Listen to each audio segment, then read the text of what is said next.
एक typical leadership model के अंदर the why, the what and the how के बारे में बात की जाती है कि अगर आपने ये समझना है कि एक मॉडल कैसे चलेगा तो सबसे पहले तो आप you must begin with the why, इस चीज़ की अंडरस्टैंडिंग कि ये सब कुछ हो क्यों रहा था।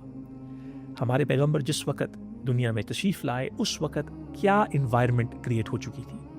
उसके बाद what did he face when he started his journey, जब उन्होंने अपनी दावा, तबलीग और इस्लाम फैलाने का काम शुरू किया तो कौन कौन से चैलेंजेस उनके सामने आए।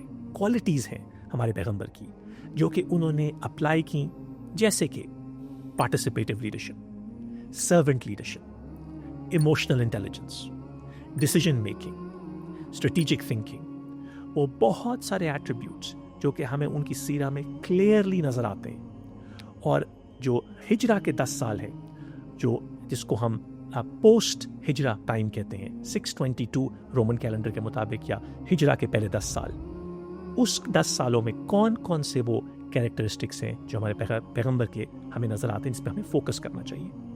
सो हमने वाई इस्टेब्लिश कर लिया। हमारे पैगंबर का विजन पूरी कायनात में इस्लाम का और अल्लाह का मैसेज फैलाना था।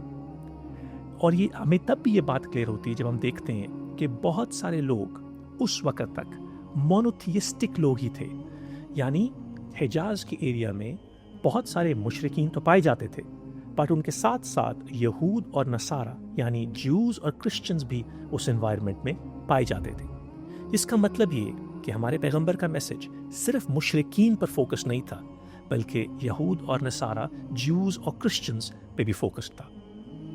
ये विजन को हम बार बार हमारे पैगंबर की सीरत में देखते हैं। जैसे कि जब दस्तूर मदीना की बात आती है, कॉन्स्टिट्यूशन ऑफ मदीना, तो कौन कौन से पहलू हमारे पैगंबर ने उसके अंदर कवर किए। जब सुलह हुदैबिया की बात आती है तो आपको हर इस फैसले में हमारे पैगंबर का विजन क्लियरली नज़र आएगा।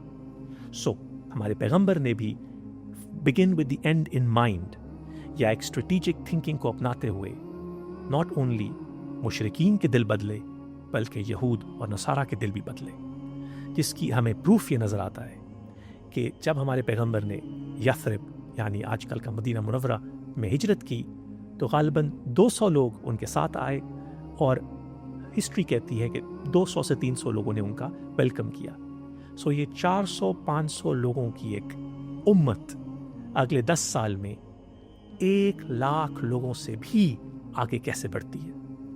ये कैसे होता है कि वो लीडर्स जो कि हमारे पैगंबर ने तैयार किए वो पूरी दुनिया में फैल के इस्लाम का नाम रोशन करते हैं, तबलीग करते हैं और बहुत सारे लोगों के दिल बदलते हैं। लेस्ली हेजल्टन जो कि एक बहुत मशहूर वेस्टर्न ऑथर है, उन्होंने ये कहा है कि never before and never since have more leaders been created at any one point than at the time of the prophet Muhammad सल्लल्लाहु अलैहि वसल्लम।